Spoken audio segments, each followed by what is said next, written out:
Okay, so here's a preview of our 5-year balance sheet for Baylor University if this renovation project is put into effect. First number I'd like to bring to your attention is the $65 million, which we have as the stadium value, and the stadium is a long-term asset for us.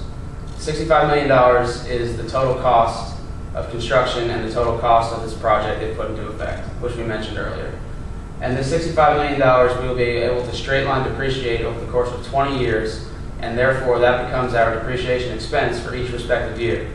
And this depreciation expense we can use to add back into our cash flow statement, thus providing more cash for the university and the athletic department. With this cash, the athletic department can now make future investments and buy more assets in the future down the road, which will increase our value and bring in more revenue for the university and the athletic department, specifically the football team. Now, another number I'd like to bring into your attention is the equipment, which we have not mentioned yet. The equipment for $700,000. That comes from the 4 bathrooms and the 1 concession stand that we have to now put in for the new seating section, the 15,000 to 20,000 seats above the East Grandstand, or in the East Grandstand, excuse me. Because there must be a required amount of bathrooms and concession stands per number of seats. So again, 4 bathrooms and 1 concession stand, and that comes out to about $700,000, which is an asset for us because now we own this property. So it goes in a long-term asset column as well. The third number up there is the scoreboard, which we mentioned in our plan when we outlined the project. So in year 3, with the excess cash we've generated from depreciating the stadium over the course of a few years, we will buy the new scoreboard and video board for $4 million. And this $4 million will be depreciated over 10 years as well, straight line, which again will add more value and cash back into our cash flow statement, bring in more revenue for the university. And the scoreboards in general will bring in much more attention to the university, as $4 million for scoreboards can be a lot of money, so we're going to get a very good scoreboard, big video board, high quality, high definition. So it's something people will be talking about, and it'll definitely add value to Floyd Casey Stadium. Okay, so now here's our 5-year income statement, projected income statement for Baylor University. If the stadium is put into effect, this is what we project our numbers to be. So the year 1 revenues and expenses were both provided to us by the EADA, which is Equity in Collegiate Athletics and Data Analysis. So first beginning with the revenues, our 3 most profitable and the sports that bring in the most revenue are football and men's and women's basketball, especially men's basketball. But all 3 of these programs have been very successful in the past year. The women's team is one of the best in the country every year.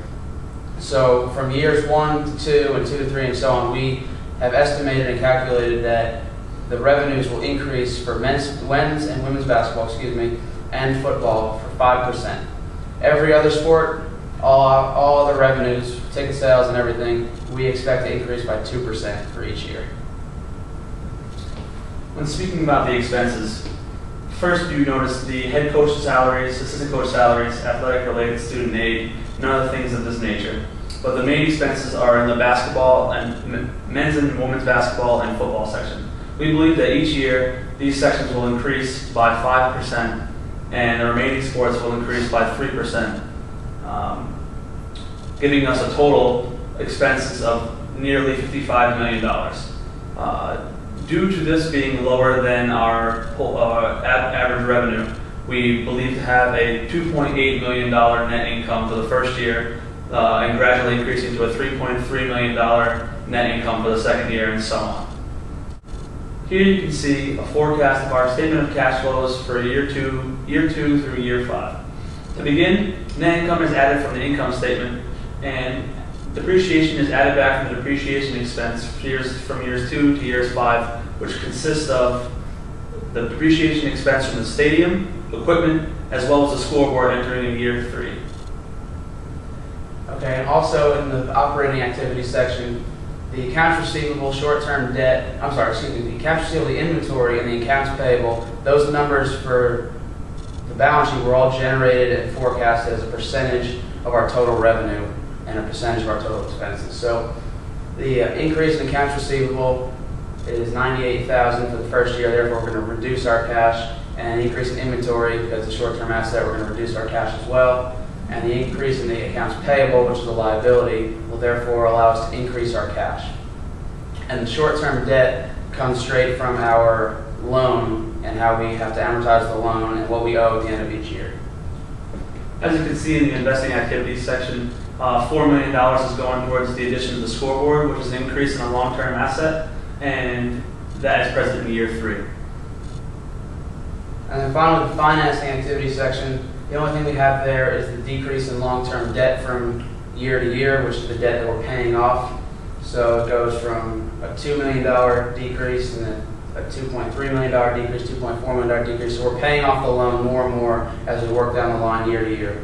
And that is that's going to take away cash from us. It's a decrease in a long-term liability. It's going to decrease cash.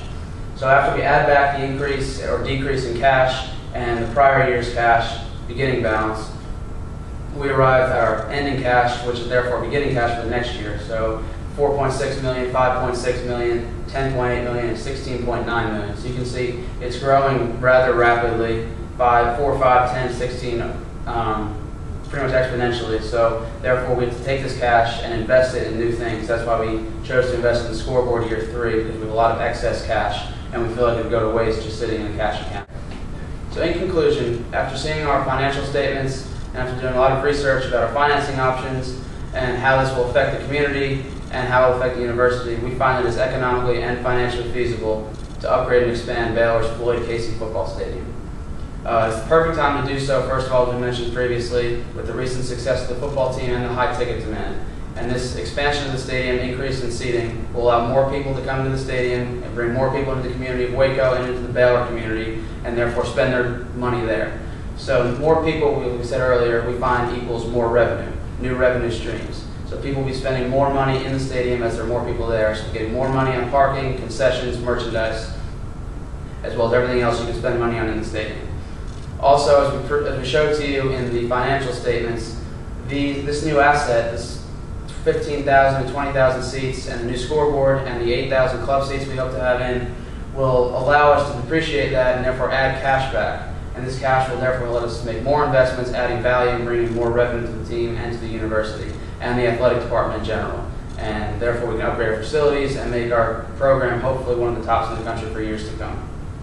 In order to reiterate the financing section, private donations are going to be key when upgrading the stadium. As you can see, I've previously stated that public financing is not available for us at this time, and the private donations through mainly private donor boosters, alumni, things like that, and a $25 million loan will be able to finance our stadium upgrade. This will benefit Baylor directly, as well as indirectly boost the economy through jobs, spending around and increasing the land worth and things like that around the stadium. We thank you for listening to us and hearing our presentation on the expansion and upgrade of Floyd Casey Stadium. We hope that you will approve our plan and put it into effect immediately as we can get forward with increasing the number of seats in Baylor Football Stadium and making it one of the best football teams and athletic departments traditions for years to come. Thank you.